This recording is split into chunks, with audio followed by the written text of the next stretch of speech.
Good afternoon, ladies and gentlemen. Thanks for that very long introduction. If I had known that it was so long, I would have sent a shorter version. So I'm here to talk about operational excellence in Shell. So this is just a standard disclaimer which says that you advise yourself better before you take any investment decisions in Shell stock. And yeah. Moving on, we just go on to the agenda. So I'll take you through the following elements of operational excellence. What is operational excellence? Why do we need operational excellence? Where does operational excellence fit in the larger Shell scheme of things? And how does it add value? We'll also look at the evolution of operational excellence in Shell and some current ongoing activities in the area of operational excellence. Finally, I'll take you through a couple of examples which relate to day-to-day activities and how they all tie up with operational excellence. Yeah? So, before we talk about what is operational excellence, I believe it is pertinent to understand its purpose. The purpose is really to develop reliable processes to ensure a reliable plant and hence reliable production. The goal is to maximize output by eliminating variability. The aim is to have 100% reliable and safe production with no unplanned downtime and without asset integrity being compromised. This requires reliable equipment which is not going to break down unexpectedly, and this can be achieved if the right processes for selecting, maintaining, and operating plant are used, and if it is maintained and operated by knowledgeable and motivated staff. Hence, it is through competent and effective people and processes that reliable plant is maintained and production maximized. In Shell, we believe that competent people work together in teams with an enterprise-first mindset, understand where improvement areas exist, and execute a plan that delivers results in the business where there is goal zero or no harm to people or the environment. All the assets are safe, and we know that it is safe. Every drop is produced as economically as possible, and the spend is proportional to the value which is being protected, and each individual contributes to their full capability. Now, why do we need operational excellence? So let me just go back to what are some of the reasons why operational excellence evolved in Shell. Some of the main causes were a response to industry incidents where the main causes were production and cost pressures, downsizing, lack of investments, ineffective process safety management oversight. Shell learned that there is a need to standardize, a need to learn from location, organization, industry-wide incidents, and convert them into replicable learnings and procedures. This led to the rise of operational excellence initiatives or programs, which finally evolved as Shell's ways of working. So it enables a controlled business processes in a consolidated and harmonized manner throughout every class of business. So we have upstream, integrated gas, and downstream. It serves as the home for global standards and processes. It enables compliance to Shell company and a class of business requirements, legislative requirements, and external standards. It also assures commitment to our risk-based control framework. It allows simplified review of controls and facilitates induction of new employees and effective handovers. Where does operational excellence sit in the overall Shell scheme of things? So really, I'll go from backwards to the front. Sorry, I'm just confusing a bit. So basically, implementation and execution of operational excellence work processes typically reside in an asset or individual site level, okay? So like a refinery, a specific refinery. Now the intent and the expected outcomes of the work processes are specified centrally. So for example, like the organization that I work for, which is Shell Projects and Technologies. And it is specified centrally as a critical way of managing risk. And we are all aware that risk management is in turn one of the underlying requirements of the larger Shell Group control framework. Thus, we see that what we do on the ground in our sites is ultimately linked to the overarching group control framework. And there is a feedback and assurance mechanism as well for that. Now, how exactly does operational excellence create value? Now, I believe that it is at the heart of how we achieve our business outcomes. For example, the KPIs reported in the Shell annual report, some of which are presented here, on upstream production volumes, on LNG liquefaction volumes, on refinery intake, on refinery availability, are all an outcome of our operational excellence-centric approach. Further, in large organizations like Shell, whose operations span several continents and cultures, it was found that there are various barriers that hinder a cohesive organizational response and learning. These include organizational, hierarchical, class of business-related, project-related, time zone-related, cultural and linguistic barriers. The presence of these barriers result in what are called knowledge islands, wherein the learnings remain local to the islands and the probability of shared learnings reduces. These islands, or silos, are a barrier to collective learning. We believe that operational excellence programs or work processes can be viewed as the glue that binds these various islands together, such that organizational learning is exponentially improved and there is a shared language for getting work done. Now I specifically move to certain operational excellence initiatives within Shell. Now, due to the nature of our organizational structure, legacy, and the different business imperatives, the programs within Shell had various origins, various starting points, and they evolved to mature programs in their respective lines of business. So these were the operational excellence blades in the upstream business. These are, maybe some of you are familiar with this. We had the gas game program in integrated gas business, and we also had the manufacturing management system in our downstream business. We'll look at some of these programs individually and in a brief manner. The first program that, the history of all of this probably dates back around 20, 25 years. So the first program that evolved within Shell was the upstream excellence blades. The underlying principle, again I'm repeating here, it is that it is through competent and effective people and processes that a reliable plant is maintained and production maximized. This is illustrated by the 28 blades that you see there that are critical to the success of operational excellence. They have been represented as blades on a turbine because not only is a turbine a key piece of equipment, but if just one blade is lost, the entire turbine is lost. This is exactly the same for operational excellence, which sits at the center shaft. HSSE and asset integrity sit on the containment ring of this turbine, because if all the blades are working, there would be no HSSE incidents, and all assets would be safe, and we know that it will be safe.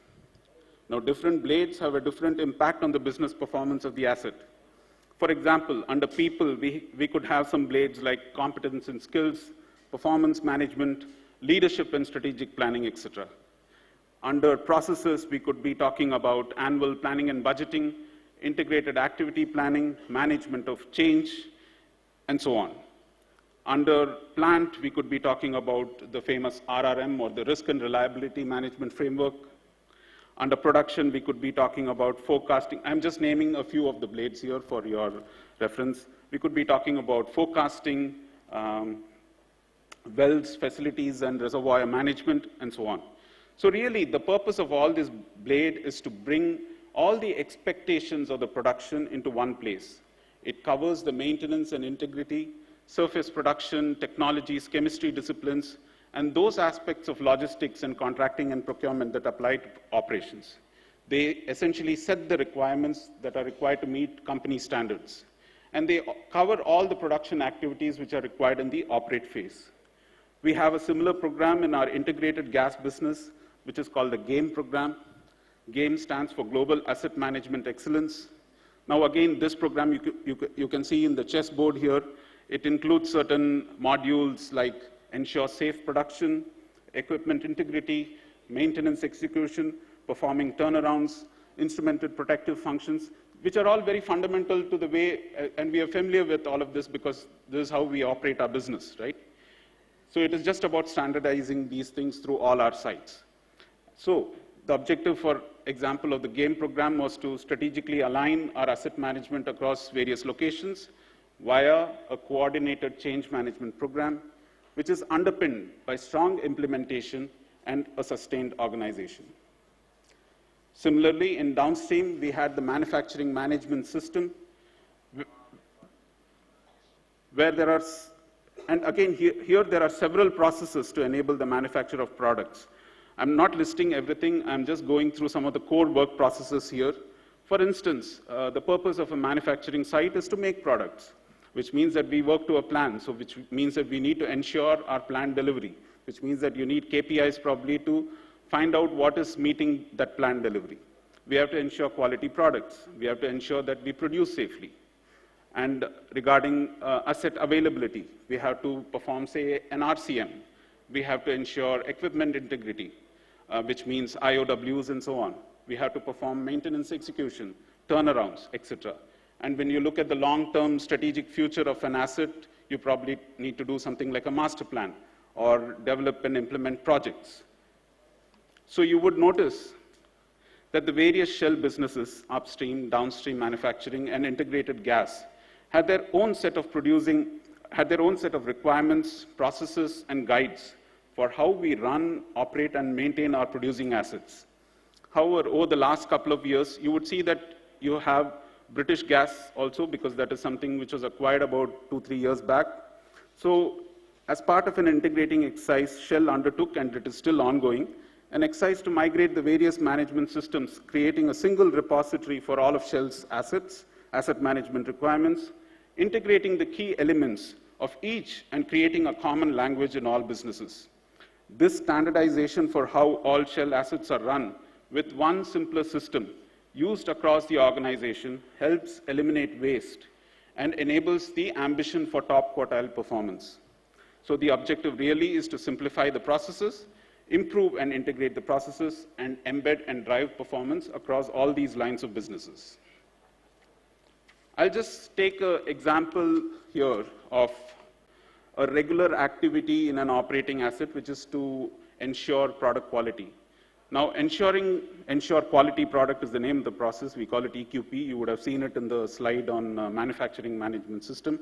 It's a process that establishes the requirements by which assets manage the control and assurance of product quality to establish the asset as the customer's preferred choice, supplier, minimize value leakage from product quality giveaway, meet legal, contractual, and regulatory requirements, and maximize value. So what are the expected outcomes of such a process? It is to say maximize cash flow or maximize profitability, and also ensure compliance. So typically for each process in Shell, we create certain roles. These roles are not separate dedicated roles. These are just people double hatting. So you have a global process owner who sets the requirements for the entire organization, that is Shell. And then you would have site process owners who are responsible for a particular site. For example, for such a process like ensure quality product, you could have the laboratory manager or the technical manager, as a site process owner. You have site process focal points. And then, of course, there are several people who are actually doing the work who are called process practitioners. And in order to keep everyone, all sites networked together, you have global networks. So and then finally, to measure the health of the process, you have something called a process effectiveness review, which is nothing but a process SWOT analysis. If I were to just talk about the steps involved in this specific process, which is ensure quality product. So you could have something like a phase 1 where you identify risk and controls. This is to ensure that the threats and opportunities to product quality are identified, assessed, and effective controls and mitigation measures are defined. The next is to implement controls, which is to systematically plan and execute the activities required to manage product quality risks. Third is to manage exceptions, which is to resolve any unexpected outcomes, including off-specification products, product quality giveaway, customer disputes, to sustain reputation and avoid financial loss. And finally, of course, you have the review and improve part, which is to enable continuous improvement of the implementation and effectiveness of this specific process. You also see this pyramid, which I'm displaying here, which is to show you the link between how our regular day-to-day activities are directly linked to the business KPIs. And this visualization is considered really key in an organization like Shell, particularly with the millennials around, that your day-to-day activities matter, and this is how your day-to-day activity contributes to the company's bottom line or value generation. So for instance, in this specific process, you could have a product quality near miss as a sort of leading indicator, then which goes on further to an actual product quality incident as a lagging indicator, and then of course you have the overall, say, site or region-wise or company-wide cash flow from operations or compliance-related business KPIs. Sorry to interrupt, Mr. Kannan. We have 1 minute for you. Okay, I am almost done. So the next example I have is a similar, just like ensuring quality products, every site needs to undergo a turnaround. So again, performing turnarounds is, is another process that we have under the new asset management system, OE framework. You all know how complex a turnaround is. So particularly in Shell, we look at a turnaround as part of the overall asset plan, right? A turnaround is linked to part of a larger asset plan. So essentially, if I were to just look at the steps, and this actually keeps going through the entire cycle. It is not that if the turnaround is next year, we're going to be starting to work on the turnaround today, right? So we start working almost pretty much after the end of the preceding turnaround. So you have to develop and update a long-term turnaround strategy. You have a kickoff of preliminary turnaround development, develop turnaround scope. Now, when I say develop turnaround scope, this is something which could be happening 2 to 24 months to 18 months before the actual turnaround. Complete detailed turnaround planning, execute pre-turnaround work, execute the turnaround itself, and then execute post-turnaround work. And after that, you have a post-implementation review so that you keep on learning. Some of the business outcomes could be turnaround safety, the turnaround interval and duration, cost, and of course the plant availability, because with every turnaround, you're actually ensuring that the plant is available for the next 4 to 5 years or 6 years. And similarly, again, you can define certain KPIs which are lagging in nature. This could be something like scope creep or scope changes which are happening between your scope freeze date and the execution of the turnaround. Then you could have certain KPIs associated with the execution of the turnaround itself, which is the TRCF and LTIs and environmental incidents or actual costs. And then, of course, the overall availability and the larger business KPIs. So again, I just wanted to demonstrate that activities that you do on a daily, so if you just say, oh, heat exchanger kholne ka hai, means there is some, during the turnaround, if you come up with this statement, please do realize that there is an impact on final business outcomes. I'm almost done. I would just like to summarize here. So I believe the examples provided here clearly demonstrate that performing day-to-day activities in a systematic manner and doing them well is key to the success of the work process. In summary, we looked at the basic questions around operational excellence, evolution of operational excellence in Shell, ongoing OE activities, and a couple of typical examples of business process activities that matter in any gas upstream or downstream asset. These examples demonstrate that operational excellence underpins the ways of working at Shell, and at the heart of it are our people. Thank you very much for the opportunity. Good evening.